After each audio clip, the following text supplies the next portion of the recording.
Back in 2016, when smartphones still had headphone jacks and nobody had heard of ChatGPT, one of the most respected computer scientists alive made a declaration that rattled every hospital in the world. Geoffrey Hinton, Turing Award winner, the man who helped build the foundations of modern AI, looked directly at the medical establishment and said, "People should stop training radiologists now. Not slow down, not reconsider, stop." He believed AI would make radiologists a thing of the past within 5 years. That was almost a decade ago. So what actually happened? Because the story of AI in medicine is not the story you have been told. It is stranger. It is more complicated. And depending on who you are, it is either the most exciting or the most unsettling development in the history of healthcare. Right now, somewhere in a hospital, an algorithm is reading a brain scan faster than any human could.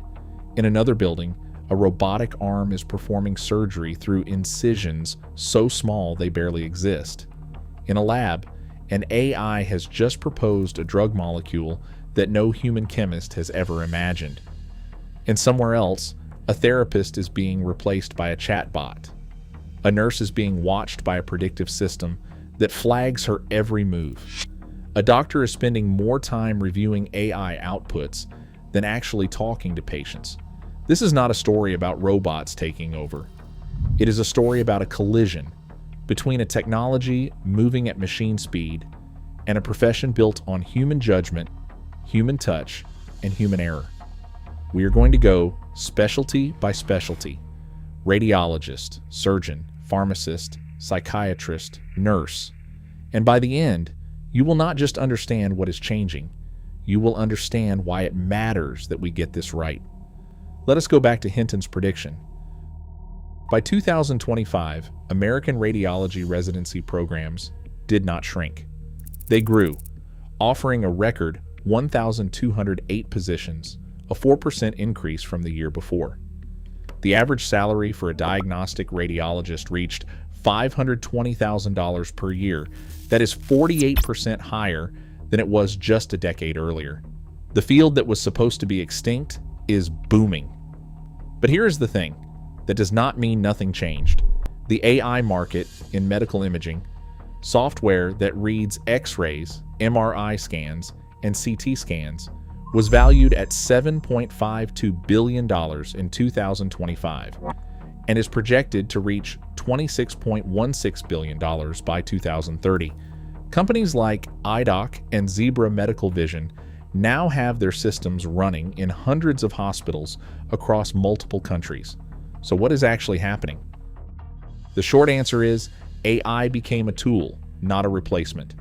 When a radiologist at a busy urban hospital reads 200 scans a day, AI flags the ones that look abnormal first.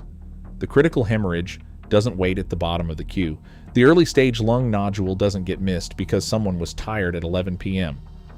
But, and this is a number worth sitting with, a 2024 investigation found that only 48% of radiologists are using AI at all in their daily practice. And a 2025 survey found that only 19% of those who had deployed AI tools reported a high degree of success with them. The technology is real. The transformation is real. But the gap between the promise and the reality in actual hospital corridors, that gap is enormous. And there's something deeper at play. Radiologists don't just read images. Studies following them across 3 hospitals found they spend significant time consulting with surgeons, answering clinical questions, guiding procedures in real time. Pattern recognition is only part of what they do, which raises a question no one in Silicon Valley seems to want to answer. If AI handles the pattern recognition, what does the radiologist become? Because right now, nobody is quite sure, and that uncertainty for an entire profession is its own kind of pressure. Let's move to the operating room, because this is where the numbers get genuinely staggering. In 2024, 2,683,000 surgical procedures were performed using Intuitive Surgical's Da Vinci system worldwide. That's nearly 17 million total since the technology launched. In the first quarter of 2026 alone, Da Vinci procedures grew 14% in the United States and 19% internationally. The Da Vinci 5, the newest model, priced between $2 million and $2.5 million per unit, now includes something the earlier systems never had: force feedback. The surgeon can actually feel the tissue through the robotic arms. Resistance, pressure, the difference between cutting a blood vessel and carefully navigating around one. For context, across 73 hospitals studied, robotic surgery usage jumped from 1.8% to 15.1% of all general surgeries. Patients undergoing robotic-assisted colorectal cancer surgery experienced complication rates of 14.1%, compared to 21.2% for open surgery. Hospital stays dropped from 8.4 days to 6.7 days. These aren't small differences. These are lives. But here's what the brochures don't mention. The Da Vinci system costs $2.5 million to buy and around $170,000 a year to maintain. That's before the single-use instruments, each one costing hundreds of dollars. A robot in a wealthy teaching hospital in Boston is one thing. A hospital in rural Mississippi or in rural Turkey is another story entirely. Intuitive Surgical now commands roughly 70 to 80% of the global surgical robotics market. Their 2025 revenue hit $10.1 billion. The global surgical robotics market as a whole is projected to grow from around $65 billion in 2022 to nearly $120 billion by 2030. Competition is finally arriving. Medtronic's Hugo RAS received FDA clearance in December 2025. CMR Surgical's Versius is expanding through Europe and India, but Intuitive's lead is enormous. The surgeon is not being replaced. The surgeon is being augmented, constrained, and increasingly dependent on hardware that most of the world cannot afford. Which means technology is not just changing how surgery is done, it's changing who gets access to the best surgery. Now leave the operating room, go to the lab. Traditional drug discovery takes somewhere between 10 and 15 years from idea to approved medicine. The failure rate is catastrophic. Around 90% of drugs that enter clinical trials never make it to patients. The average cost to bring a single drug to market sits near $2.6 billion. AI is attacking all three of those numbers simultaneously. As of early 2026, there are 173 AI-originated drug programs in clinical development.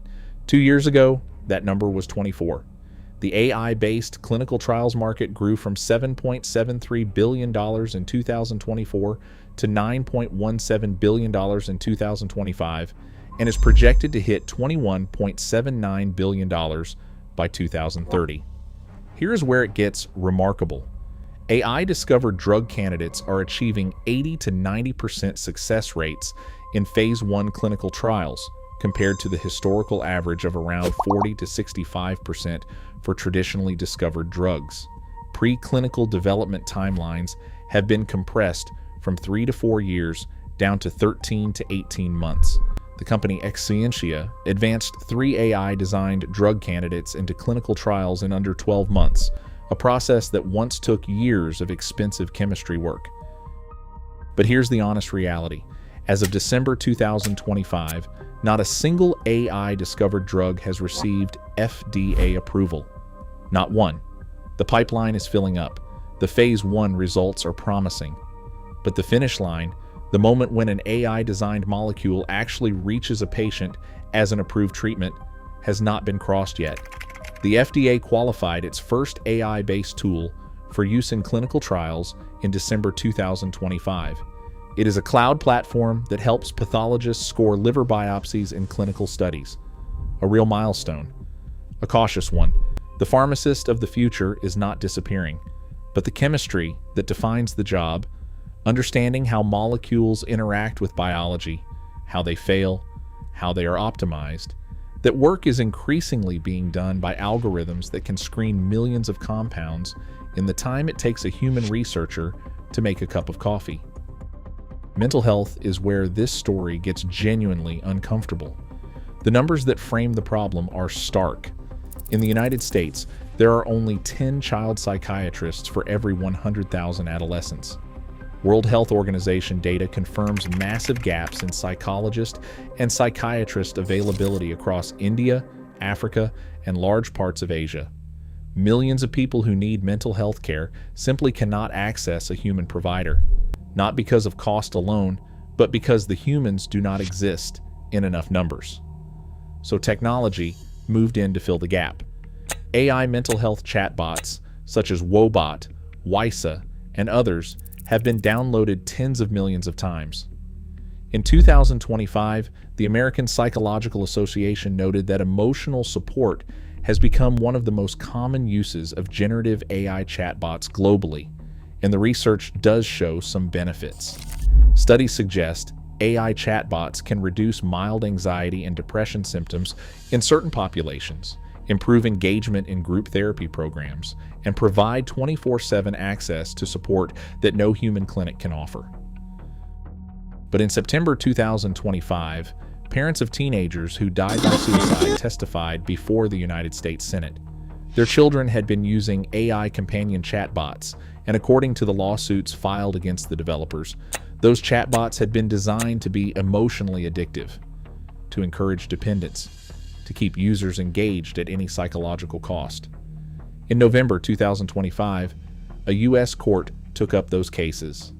The eating disorder helpline that replaced its human counselors with a chatbot in 2023 was forced to disable it within days after the bot gave harmful responses to people in crisis.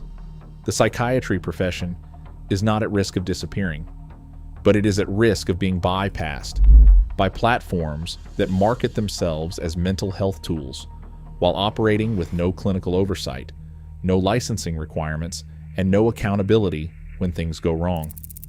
The shortage of psychiatrists is real.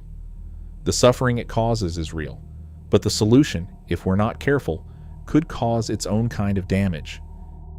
Here's the thing that connects all of these stories: the radiologist, the surgeon, the pharmacist, the psychiatrist. Every medical profession is being transformed by technology designed to make healthcare better, more accurate, more efficient, more accessible. And in many cases, measurably, verifiably, it does exactly that. But there is a paradox buried inside every one of these advances. When AI handles the pattern recognition in radiology, the thing that makes up the bulk of training, what happens to the next generation of radiologists who never developed that foundational skill? When robotic surgery becomes standard in wealthy hospitals but costs prohibit access elsewhere, are we advancing medicine or deepening a divide that already kills people? When AI chatbots scale mental health support to millions but fail catastrophically for some, who bears the legal and moral responsibility? And there is one more number, a deeply unsettling one. Over 71,000 doctors left medicine in the United States between 2021 and 2022 alone. More than half of current medical students say they are uncertain about whether they want to practice medicine long-term. Burnout, administrative overload, the exhaustion of a system that never had enough people.